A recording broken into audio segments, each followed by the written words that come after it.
Everyone, good evening and welcome back to my new blog. तो friends, आज की video शाम को 4 बजे शूट हो रही है क्योंकि आज हम आप लोगों के साथ स्पेशली बात करने वाले हैं कि घटना चक्र को किस तरीके से पढ़ना है।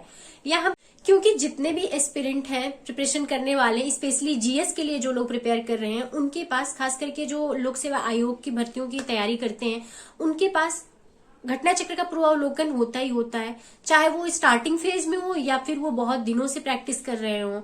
तो चलिए हम बात करते हैं कि किस तरीके से पढ़ेंगे तो ज्यादा से ज्यादा उसका बेनिफिट हम लोगों को मिल सकता है। क्योंकि बुक तो सबके पास है, सेम मटेरियल सबके पास है, लेकिन कैसे पढ़ा जाए इसको लेके बहुत ज्यादा कंफ्यूजन है। और साथ ही साथ करंट अफेयर्स को लेके भी थोड़ा सा बात करेंगे क्योंकि करंट अफेयर्स हमने 1 ईयर का कंप्लीट किया है, तो हमने किस तरीके से कंप्लीट किया है या हमने नोट्स उसका किस तरीके से प्रिपेयर किया है वो भी आज आप लोगों के साथ शेयर करेंगे। चलिए पहले शॉर्ट में शेयर कर लेते हैं कि आज है हमारे 7 डेज स्टडी चैलेंज का सेकेंड डे और उसमें हमने क्या क्या कंप्लीट किया है, कितना पढ़ा है सुबह से। क्योंकि मेनली हमारा जो टारगेट है वो है हिस्ट्री कंप्लीट करना, क्योंकि दिवाली तक हमें अपनी मॉडर्न हिस्ट्री कंप्लीट कर लेनी, यानी कि 7 डेज में। 7 डेज का सेकेंड डे था, तो आज हमने मॉर्निंग ही स्टार्ट किया है हिस्ट्री के नोट्स के साथ। तो हिस्ट्री का नोट्स हमने पहले रिवाइज किया, जितना हमने पढ़ा था कल का क्लास, उसके बाद हमने आगे क्लास अपना कंटिन्यू किया है। और तो आज हमने जो टॉपिक स्टार्ट किया है वो है बंगाल, क्योंकि आपके जो मॉडर्न हिस्ट्री की स्टार्टिंग है उसमें बंगाल का बहुत अहम भूमिका रहती है। बहुत सारी शक्तियां आपस में टकराती हैं, बहुत सारी शक्तियों का अंत होता है, बहुत सारी शक्तियों का उदय होता है, वर्चस्व वहां से स्थापित होता है, क्योंकि मेनली अंग्रेजों की वर्चस्व की लड़ाई वहीं से शुरू होती है। तो उससे रिलेटेड टोटल 8 लेक्चर पड़े हुए हैं और 8 लेक्चर में 1.5 घंटे से कम का कोई भी लेक्चर नहीं है। तो उसमें से हमने अभी तक 3 क्लासेज कंप्लीट किए हैं। 3 क्लासेज के बाद अभी जस्ट ये वीडियो एंड करने के बाद चौथी क्लासेज हमारी स्टार्ट हो जाएगी, क्योंकि नोट्स हमारा जितना जल्दी कंप्लीट हो जाएगा उतना जल्दी उसका रिवीजन हो जाएगा। क्योंकि आप हिस्ट्री अगर बहुत अच्छे से समझ लेते हैं तो मुझे नहीं लगता है कि बहुत ज्यादा उसमें टाइम लगता है, क्योंकि हिस्ट्री एक स्टोरी है। अगर आप बहुत अच्छे से समझ पा रहे हैं, चीजों को रिलेट कर पा रहे हैं, तो बहुत ज्यादा उसमें प्रॉब्लम नहीं होती है। और खास करके मॉडर्न हिस्ट्री है तो एंशिएंट में थोड़ी सी प्रॉब्लम इसलिए होती है कि आपको सेम चीज का थोड़ा थोड़ा डिफरेंसेस करके साक्ष्य वगैरह याद रखना पड़ता है कि कहाँ से मिलता है। साथ ही साथ जो प्लेस का नाम उसमें है वो प्लेस का नाम इस टाइम पे आपको करंट में देखने को नहीं मिलता है। तो इन सारी चीजों की वजह से मेरे लिए स्पेशली थोड़ा सा एंशिएंट हिस्ट्री डिफिकल्ट हो जाती है। हिस्ट्री का पार्ट वही है जिसको पढ़ने में मुझे एक्स्ट्रा एफर्ट लगाने पड़ते हैं, वरना जो मॉडर्न हिस्ट्री है वो बहुत इंटरेस्टिंग है, बहुत अच्छी है।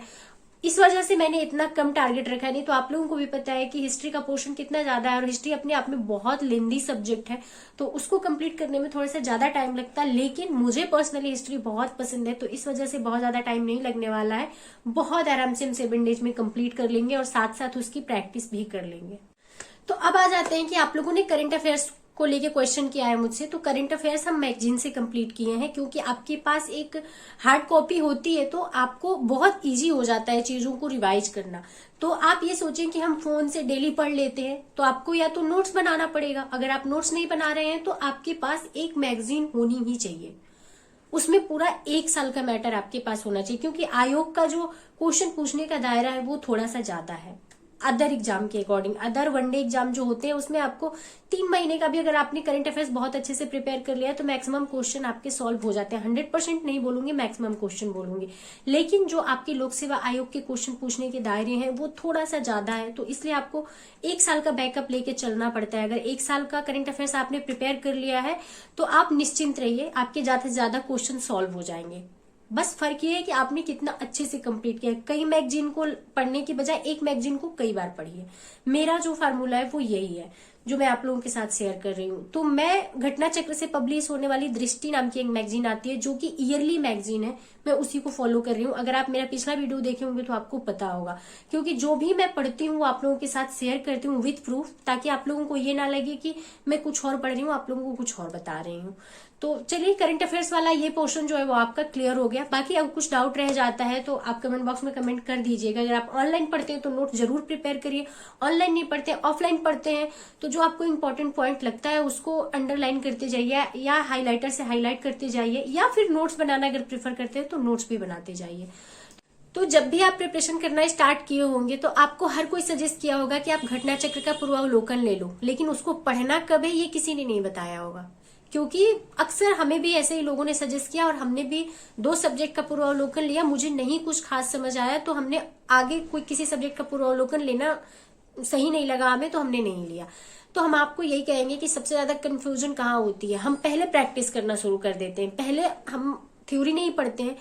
हर चीज का बेसिक आपका क्लियर होना चाहिए। अगर आपका बेसिक क्लियर है तो आप डायरेक्ट पूर्वावलोकन पे जा सकते हैं, लेकिन अगर आपका बेसिक क्लियर नहीं, आपको पता ही नहीं है कि बक्सर का युद्ध किस किस के बीच में हुआ है, आपको पता ही नहीं खानवा का युद्ध किसने लड़ा, किस लिए लड़ा, और किस मुगल शासक ने लड़ा, किसने जीता, कौन हारा, तो फिर आप क्वेश्चन लेके बैठेंगे तो उसमें क्या करेंगे, आप देखेंगे इस क्वेश्चन का आंसर कौन सा है, डी है, बी है, सी है, लगा के आगे बढ़ जाएंगे। आपका वहां पे कोई एनालिसिस नहीं होगा। घटना चक्र पूर्वावलोकन हो या किसी पब्लिकेशन का पूर्वावलोकन है, पूर्वावलोकन का मतलब क्या है, जो प्रीवियस ईयर में पूछे गए हैं क्वेश्चन वो आपको वहां पे मिल रहे हैं एक्सप्लेनेशन के साथ।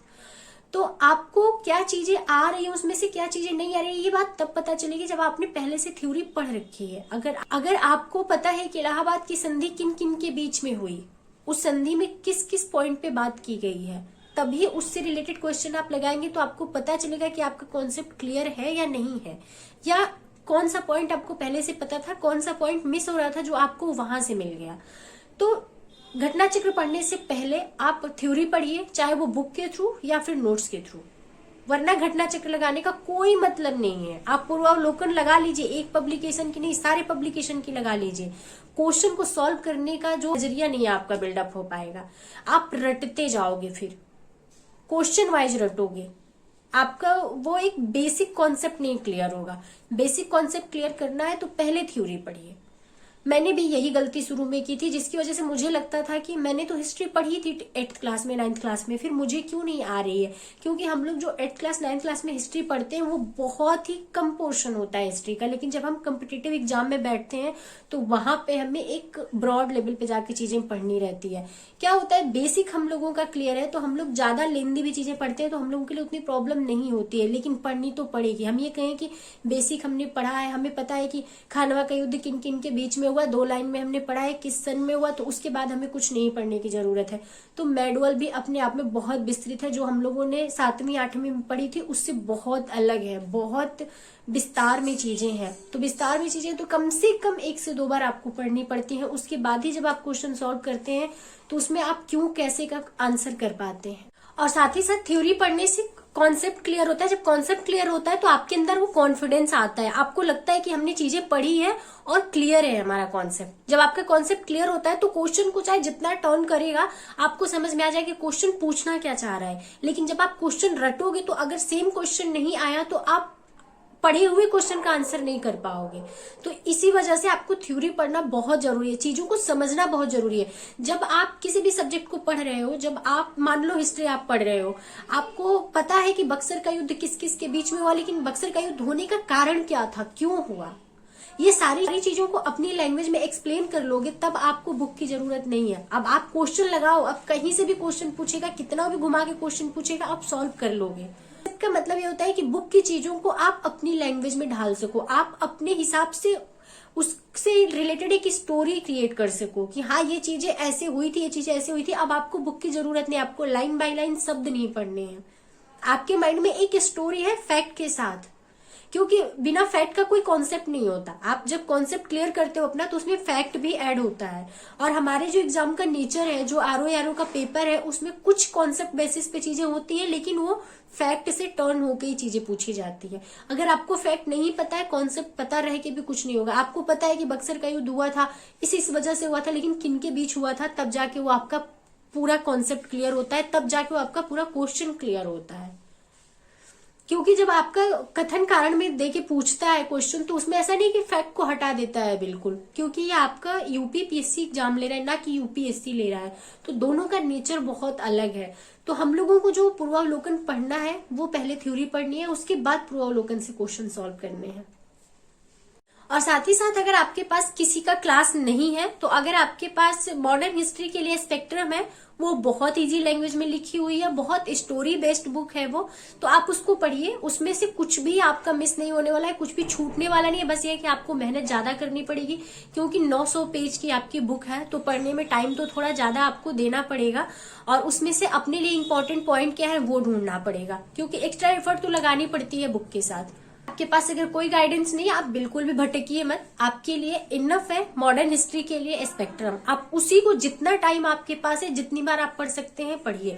तो ये रहे मेरे कुछ एक्सपीरियंस जो मुझे आप लोगों के साथ शेयर करना था। उम्मीद करती हूँ कि ये वीडियो आप सभी को पसंद आई होगी। वीडियो पसंद है तो वीडियो को एक लाइक जरूर कर दीजिएगा, और चैनल पे नए हैं तो चैनल को सब्सक्राइब करके बेल आइकन प्रेस कर दीजिएगा। मिलते हैं नेक्स्ट वीडियो में, तब तक के लिए बाय बाय। कोई भी डाउट्स हो तो कमेंट बॉक्स में कमेंट कर दीजिएगा।